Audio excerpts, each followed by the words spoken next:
안녕하세요. 저는 48살 된 평범한 아줌마입니다. 아니, 평범했던 아줌마라고 해야 할까요?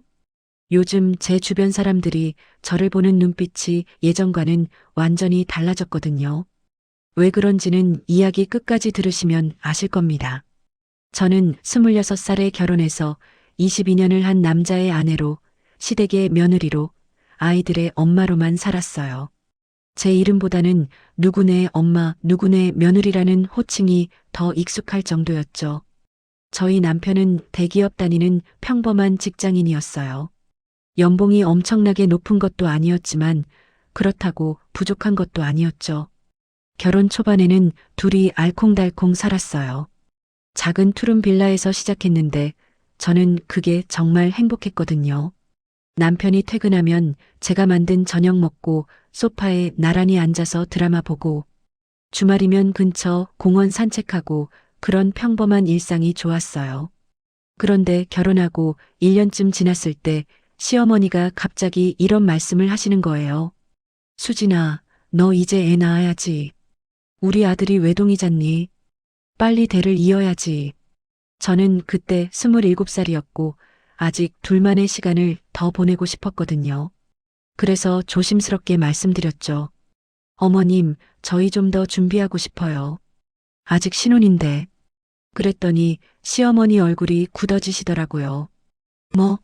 신혼은 무슨? 결혼이 놀이야? 여자가 시집 오면 애 낳는 게 당연한 거지. 요즘 것들은 머리에 든 게 뭐야? 그날 이후로 시어머니는 만날 때마다 애 얘기만 하셨어요. 교회 가서도 제 뱃속을 위해 기도한다고 하시고 시댁 가면 온갖 보약을 끓여 놓으시고요. 저는 그 시선들이 부담스러웠지만 남편한테 말하면 엄마가 손주 보고 싶으신가 보다. 우리도 슬슬 생각해 볼까? 이러더라고요. 결국 결혼 2년 차에 처사이를 임신했어요. 아들이었죠. 시댁에서는 난리가 났어요. 특히 시어머니가 우리 아들이 대를 이었다면서 동네방네 자랑하고 다니셨죠. 저는 임신 기간 내내 입덧이 심해서 고생했는데 시어머니는 애 낳으면 다 그래. 나도 참고 낳았어라는 말씀만 하셨어요. 출산 후에도 몸조리 제대로 못했어요. 산후조리원? 그런 거 돈 아깝다고 시댁에서 조리하라고 하셨거든요. 시댁에 가니까 시어머니가 미역국은 끓여주시는데 육아는 제가 다 했어요. 엄마 손이 안 좋아서 애는 못 봐줘. 내가 낳았으니 내가 키워야지라고 하시더라고요. 그러면서 손주 보러는 매일 오셨어요.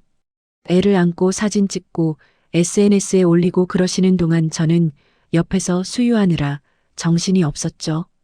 첫째가 돌 지나고 나니까 이번엔 둘째 얘기가 나왔어요. 아들만 있으면 외로워. 딸도 하나 낳아야지.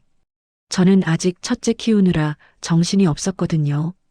그런데 시어머니는 딸 낳으면 내가 늙어서 의지할 때 있어. 아들은 장가가면 며느리 편이야라고 하시면서 계속 재촉하셨어요. 결국 첫째가 3살 때 둘째를 임신했어요. 이번에는 딸이었죠. 딸을 낳았더니 시어머니가 처음엔 좋아하시는 듯 했는데 며칠 지나니까 또 이상한 소리를 하시는 거예요. 그래도 아들이 하나 더 있어야 하는데 요즘은 삼형제도 많아. 저는 그 말 듣고 기가 막혔어요. 제가 애 낳는 기계도 아니고요. 그렇게 아이 둘 키우면서 10년이 훌쩍 지났어요. 저는 그 10년 동안 제 인생이라는 게 없었어요. 아침 6시에 일어나서 아이들 밥 먹이고 학교 보내고 집안일하고 학원 데려다 주고 저녁 차리고 숙제 봐주고 재우고 그게 제 하루의 전부였어요. 남편은 회사 일 바빠서 육아는 거의 제 몫이었죠. 주말에도 남편은 골프 가고 저는 아이들 데리고 공원 가고요. 가끔 제 친구들이 만나자고 연락하면 미안, 나 애들 봐야 해서라고 거절하기 일쑤였어요. 친구들은 하나둘 제 주변에서 멀어졌고 결국 연락하는 사람도 없어졌죠. 그래도 저는 괜찮다고 생각했어요. 내가 희생하면 우리 가족이 행복하니까. 남편이 직장 다니고 아이들이 잘 크고 있으니까. 그게 제 행복이라고 믿었어요. 그런데 문제는 제가 38살 되던 해부터 시작됐어요. 그때 남편이 갑자기 야근이 많아졌어요. 요즘 프로젝트가 바빠서라고 하면서 밤 11시, 12시에 들어오는 날이 많아졌죠. 주말에도 회사 가야 한다고 하고요. 저는 의심 없이 믿었어요. 남편이 가족을 위해 열심히 일하는구나 생각했죠. 그런데 어느 날 남편 와이셔츠에서 낯선 향수 냄새가 났어요. 제가 쓰는 향수도 아니고 시어머니가 쓰시는 것도 아닌 달콤한 냄새. 저는 그때 가슴이 철렁했어요. 하지만 남편한테 물어보지 못했어요. 혹시 제 착각일 수도 있고 회사 여직원이랑 업무 중에 스친 거일 수도 있잖아요. 그래서 그냥 넘어갔죠. 근데 그게 시작이었어요. 그 이후로 남편한테서 이상한 신호들이 계속 보이기 시작했거든요. 핸드폰을 화장실까지 들고 가고, 문자 오면 화면 가리고, 전화 오면 다른 방으로 가서 받고, 저는 점점 불안해졌어요. 하지만 제가 뭐라고 할 수 있었겠어요? 전업주부인 저는 남편이 벌어오는 돈으로 사는데, 혹시 제가 괜히 의심한다고 하면 남편이 화낼까봐 무서웠어요. 그래서 그냥 모른 척 했어요. 아무것도 모르는 척 살았죠. 그러던 어느 날 저녁이었어요. 남편이 또 야근한다고 나가고 난 뒤에 제가 거실 청소를 하다가 소파 틈새에서 영수증 하나를 발견했어요. 호텔 영수증이었어요. 그것도 강남에 있는 고급 호텔. 날짜를 보니 지난주 토요일. 그날 남편이 회사 워크숍 간다고 했던 날이었어요. 저는 손이 떨렸어요. 이게 뭐지? 회사 워크숍을 호텔에서 해? 아니면 그날 밤 남편이 들어왔을 때 저는 그 영수증을 내밀었어요. 이게 뭐예요? 남편은 잠깐 당황하는 표정을 짓더니 이내 태연하게 말했어요. 아, 그거 회사 워크숍 때 쓴 거야. 우리 팀이 그 호텔에서 했거든. 그럼 회사 법인카드로 끊었어야 하는 거 아니에요? 왜 당신 개인 카드로? 아, 그게 급하게 방 잡느라 내가 먼저 끊었어. 나중에 회사에서 정산받을 거야. 저는 그 말이 믿기지 않았어요. 하지만 뭐라고 더 할 수가 없었어요. 증거가 없으니까요. 그냥 제 의심일 수도 있으니까요. 그런데 머릿속에서는 계속 이상한 생각들이 맴돌았어요. 혹시 남편이 바람 피우는 거 아닐까? 아니야, 우리 남편은 그럴 사람 아니야. 저는 스스로를 계속 설득했어요. 그 후로도 이상한 일들이 계속 있었어요. 남편 차에서 낯선 여자 머리카락이 나왔고 남편 주머니에서 모르는 여자 사진이 든 포토 스티커가 나왔어요. 저는 그때마다 남편한테 물어봤지만 남편은 회사 동료 후배, 결혼식 가서 찍은 거 내가 왜 이렇게 예민해? 라고만 했어요. 제가 예민한 걸까요? 저는 점점 자신이 없어졌어요. 그러던 어느 날 남편이 출장 간다고 이틀 동안 집을 비웠어요. 부산 쪽으로 출장이라고 했죠. 저는 그날 밤 잠을 못 잃었어요. 불안해서요. 그래서 새벽 2시쯤 남편한테 전화를 했어요. 여보, 잘 도착했어? 근데 전화를 받지 않더라고요. 한 번, 두 번, 세 번. 계속 전화했지만 받지 않았어요. 다음날 아침에야 남편한테서 연락이 왔어요. 미안, 어젯밤에 회식하느라 핸드폰을 못 봤어. 너무 취해서 그냥 잤어. 저는 이상했어요. 출장 가서 회식을 그렇게 늦게까지 해? 그것도 새벽 2시까지? 뭔가 이상했지만 또 말할 수가 없었어요. 제가 너무 의심이 많은 것 같아서요. 남편이 돌아온 날 저는 남편 가방을 정리해 주다가 호텔 키카드를 발견했어요. 부산에 있는 호텔이 아니라 서울 강남에 있는 호텔이었어요. 저는 그 순간 머리가 하얘졌어요. 부산 출장이라고 했는데 왜 서울에 있는 호텔 키카드가 있지? 저는 심장이 쿵쿵 뛰는 걸 느끼면서 남편을 불렀어요. 여보, 이게 뭐예요? 남편이 키카드를 보더니 잠깐 얼굴이 굳었어요. 그러더니 이렇게 말했어요. 아, 그거. 출장 가기 전에 거래처 사람이랑 미팅하느라 잠깐 쓴 거야. 회의하려고. 호텔에서 회의를요? 응, 거래처 사람이 멀리서 와서 호텔에 묵었거든. 거기서 만나서 얘기한 거야. 저는 그 말을 듣고 웃음이 나왔어요. 거짓말이 점점 허술해지는 게 보였거든요. 당신, 나 바보로 아는 거죠? 제발 솔직하게 말해요. 당신 지금 다른 여자 만나는 거죠? 남편은 갑자기 화를 내기 시작했어요. 아니라니까. 왜 자꾸 이래? 내가 집에만 있으니까 이상한 생각만 하는 거야. 나 진짜 일 때문에 바쁜데 이런 식으로 의심하면 나 힘들어. 저는 그 말에 움찔했어요. 제가 잘못한 걸까? 제가 너무 예민한 걸까? 남편은 계속 화를 내면서 당신이 이렇게 나올 거면 나도 방법이 있어라고 했어요. 저는 무서웠어요. 혹시 남편이 저랑 헤어지자고 하면 어떡하지? 저는 아무것도 없는데. 직장도 없고 돈도 없고. 그래서 그날은 제가 먼저 사과했어요. 미안해요. 제가 너무 예민했나 봐요. 그 후로 저는 아무 말도 하지 않았어요. 남편이 늦게 들어와도 주말에 나가도 이상한 흔적들이 보여도 그냥 모른 척 했어요. 제가 버티면 되니까. 아이들 생각하면 참아야 하니까. 그렇게 1년을 더 버텼어요. 근데 그 1년이 저한테는 정말 지옥 같았어요. 매일 밤 혼자 울었고 남편 핸드폰 볼 때마다 가슴이 철렁했고 남편이 웃으면서 전화 받는 모습 볼 때마다 미칠 것 같았어요. 그러던 어느 날 시어머니한테서 연락이 왔어요. 수진아, 우리 집에 좀 와라. 할 얘기가 있어. 저는 불길한 예감이 들었어요. 시댁에 가니까 시어머니뿐만 아니라 시아버지, 그리고 시누이까지 다 모여 있더라고요. 분위기가 심상치 않았어요. 시어머니가 입을 열었어요. 수진아, 우리 아들이 요즘 많이 힘들어 하더라. 네, 너랑 살기가 힘들대. 내가 너무 의심이 많고 집안일도 제대로 안 하고 애들도 제대로 못 키운대. 저는 귀를 의심했어요. 제가 집안일을 제대로 안 해? 20년 넘게 집안일만 했는데 그게 무슨 말씀이세요? 저는 항상 아니야. 우리 아들 말로는 집이 지저분하고 밥도 제대로 안 해준대. 그러니까 우리 아들이 밖에서 스트레스를 풀 수밖에 없는 거 아니겠니? 그 순간 저는 깨달았어요.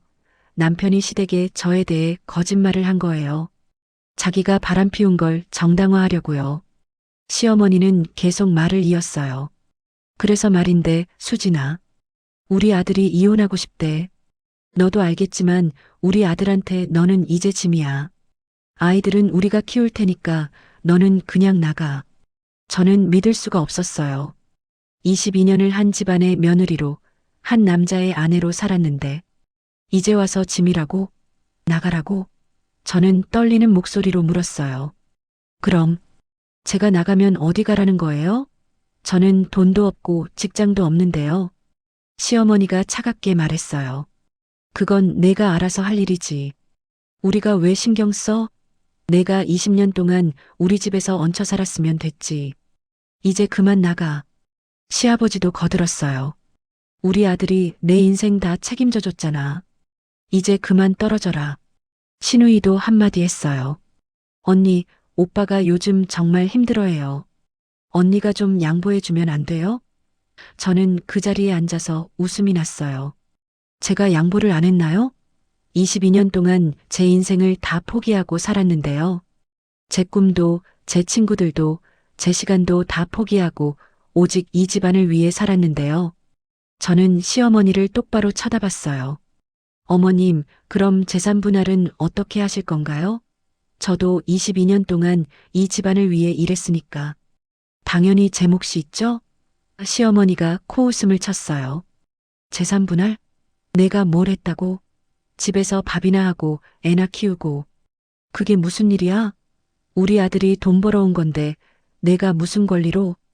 저는 그 순간 깨달았어요. 이 사람들한테 저는 그냥 무료 가정부였구나. 22년 동안 저를 사람으로 본 게 아니라 그냥 일하는 기계로 봤구나. 저는 천천히 일어났어요. 알겠습니다. 그럼 전화 갈게요. 근데 한 가지만 물어볼게요. 이 집, 지금 사시는 이 아파트요. 누구 명의인지 아세요? 시어머니가 어이없다는 듯 웃었어요. 그게 무슨 소리야? 당연히 우리 아들 명의지. 아니에요. 제 명의예요. 그 순간 거실이 조용해졌어요. 시어머니, 시아버지, 시누이 모두 저를 멍하니 쳐다봤어요. 시어머니가 떨리는 목소리로 물었어요. 뭐라고? 그게 무슨 소리야? 저는 가방에서 서류 하나를 꺼냈어요. 등기부등본이었어요. 여기 보세요. 소유자 이름 김수진. 저예요. 시어머니가 서류를 낚아채듯 가져가서 봤어요. 그리고 얼굴이 새하얘졌죠. 이게 어떻게? 우리 아들이 산 집인데. 아니요. 제가 산 집이에요. 정확히는 제 아버지께서 사주신 집이에요. 사실을 말씀드리자면 저는 부잣집 외동딸이었어요. 저희 아버지는 서울에 건물 몇 개 가지고 계신 분이었죠. 하지만 결혼할 때 아버지께서 신랑 집안이 돈 때문에 저한테 잘못할까봐 일부러 숨기신 거예요. 그리고 결혼하고 얼마 안 돼서 아버지께서 이 아파트를 사서 제 명의로 해주셨어요. 남편한테는 남편 명의로 대출받아서 산 거라고 말했죠. 남편은 매달 대출금 갚는다고 통장으로 돈을 보냈고 저는 그 돈을 따로 모아뒀어요. 22년 동안요. 시어머니가 버럭 소리를 질렀어요. 말도 안 돼. 우리 아들이 매달 대출금 갚았다고. 그 돈은 어떻게 할 거야? 그 돈요? 다 모아뒀어요. 통장에요. 근데 그거 제가 왜 돌려줘야 해요? 남편이 자기 집 대출금 갚는다고 준 돈인데. 근데 집이 원래 제 거였으니까 그냥 제가 받은 생활비죠. 시아버지가 벌떡 일어났어요. 이게 지금 사기 아니야. 당장 집 명의 넘겨. 사기요? 제 명의인 집을 제가 가지고 있는 게 왜 사기예요? 오히려 저한테 사기친 건 당신네 아들이죠. 바람 피우고 거짓말하고. 저는 증거 다 모아뒀어요. 이혼 소송 들어가면 당신네 아들이 일방적으로 불리할 거예요. 시누이가 끼어들었어요. 언니 그래도 조카들 생각 좀 해요. 애들은 어떡하고. 애들이요? 당연히 제가 키우죠. 친권도 제가 가져갈 거예요. 아버지가 바람 피운 걸 아이들이 알면 어떨 것 같아요? 엄마가 22년 동안 참고 산 거 알면요? 저는 그 말을 하고 나서 서류를 다시 가방에 넣었어요. 그리고 어머님, 제가 22년 동안 집에서 밥이나 하고 애나 키웠다고 하셨죠? 그거 얼마짜리인지 아세요? 가정주부의 노동을 시장 가격으로 환산하면 월 400만 원 정도 된대요. 22년이면 계산해 보세요. 제가 얼마나 일했는지. 시어머니는 말을 잇지 못하고 입만 벌리고 있었어요. 참, 그리고 하나 더. 이 집만 제 명의가 아니에요. 남편 차도 제 명의예요. 결혼 10년 차에 바꾼 차, 제 아버지가 사주신 거거든요. 남편한테는 할부로 산 거라고 했죠. 그것도 제 거예요. 시아버지가 화가 나서 소리를 질렀어요. 내가 지금 우리를 우롱하는 거야. 우롱이요? 전 그냥 사실을 말씀드린 거예요. 22년 동안 제가 얼마나 바보처럼 살았는지 아세요? 남편이 바람 피우는 걸 알면서도 참았어요. 왜요? 가족을 지키려고요. 아이들한테 상처 주기 싫어서요. 근데 당신들은 저한테 뭐라고 했어요? 짐이래요. 나가래요. 좋아요. 나갈게요. 근데 이 집은 제 거니까 나가실 분은 저 아니고 당신들이에요. 시어머니가 벌떡 일어나서 저한테 달려들려고 했어요. 근데 시아버지가 붙잡았죠. 저는 그 모습을 보면서 집을 나왔어요. 그리고 바로 변호사 사무실로 갔어요. 이혼 소송을 준비하기 위해서요. 변호사는 제가 가져온 증거들을 보더니 고개를 끄덕였어요. 이 정도면 충분합니다. 위자료랑 재산 분할 소송 모두 승소할 수 있어요. 저는 그 말을 듣고 처음으로 홀가분한 기분이 들었어요. 그 후로 일주일 동안 정말 난리가 났어요. 남편이 하루에도 수십 통씩 전화하고 시댁에서도 찾아오고요. 근데 저는 일절 받지 않았어요. 모든 연락은 변호사를 통해서만 하라고 했죠. 그러다 어느 날 남편이 직접 집 앞까지 찾아왔어요. 현관문 두들기면서 수진아, 나야. 문 좀 열어줘. 우리 얘기 좀 하자라고 하더라고요. 저는 문을 열어줬어요. 하지만 현관 안으로 들이지는 않았죠. 할 말 있으면 여기서 해요. 남편은 초췌한 얼굴로 서 있었어요. 수진아, 미안해. 내가 잘못했어. 다시 시작할 수 없을까? 시작이요? 당신이 다른 여자 만난 게 며칠인데요? 그리고 저한테 나가라고 한 거 기억 안 나요? 그건 엄마가 너무 나를 몰아붙여서 나도 어쩔 수 없었어. 어쩔 수 없었다고요? 당신 48살인데 아직도 엄마 핑계대요? 남편은 아무 말도 못했어요. 저는 차갑게 말했어요. 저는 22년 동안 당신을 믿고 살았어요. 당신이 가족을 위해 열심히 일한다고 믿었죠. 근데 당신은 뭐 했어요? 바람 피우고 거짓말하고 시댁이랑 짜고 저를 내쫓으려고 했잖아요. 수진아, 그건 이제 그만 가세요. 변호사 통해서 연락하세요. 그리고 이 집에서 당신 짐 빼가세요. 일주일 드릴게요. 남편은 그제야 사태가 심각하다는 걸 깨달은 것 같았어요. 수진아, 제발. 애들 생각해서라도.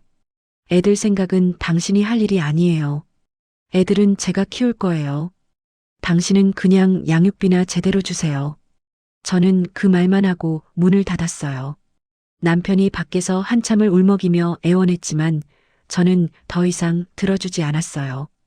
그 후로 이혼 소송이 시작됐어요. 남편 측에서는 재산 분할을 요구했지만 법원에서는 집이 제 명이고 제 아버지가 사준 거라는 증거가 명확했기 때문에 남편 몫은 없다고 판결했어요. 오히려 남편이 바람핀 증거들이 확실해서 위자료를 저한테 주라는 판결이 나왔죠. 금액은 8천만 원. 시댁에서는 그 판결 듣고 난리가 났대요. 특히 시어머니가 법원 앞에서 쓰러졌다는 소문도 들었어요.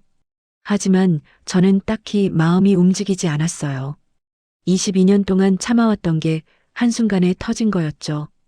판결이 확정되고 나서 저는 아이들을 데리고 새로운 집으로 이사했어요. 아버지가 마련해 주신 또 다른 아파트였죠. 아이들한테는 솔직하게 말했어요. 엄마랑 아빠가 이제 따로 살 거야. 근데 너희들은 엄마가 책임지고 잘 키울게.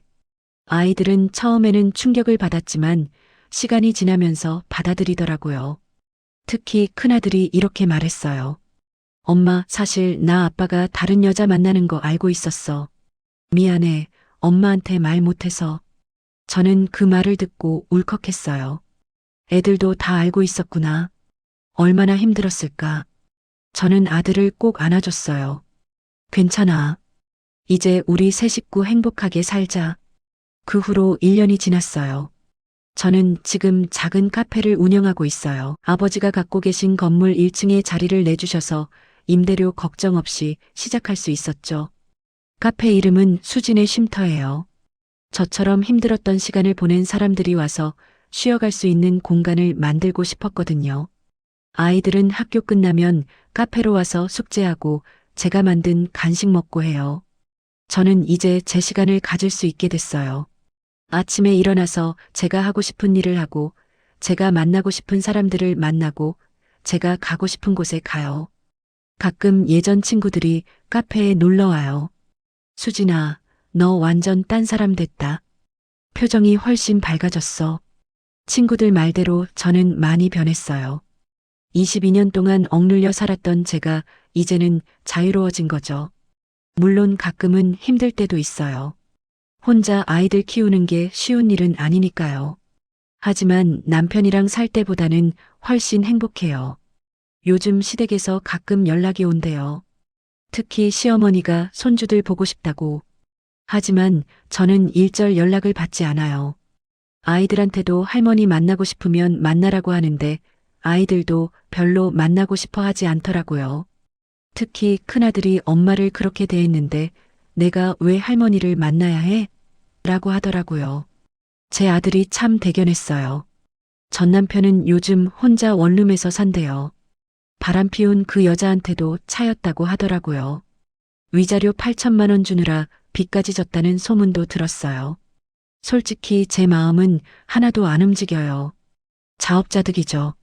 저는 이제 제 인생을 살 거예요. 48살에 새로 시작하는 거죠. 늦었다고 생각하지 않아요. 오히려 이제부터가 진짜 제 인생이라고 생각해요. 아버지는 제 결정을 너무 자랑스러워 하세요. 수진아, 잘했다. 이제 내가 하고 싶은 대로 살아라고 하시면서 계속 응원해 주시거든요. 저는 이제 알았어요. 참는 게 미덕이 아니라는 걸요.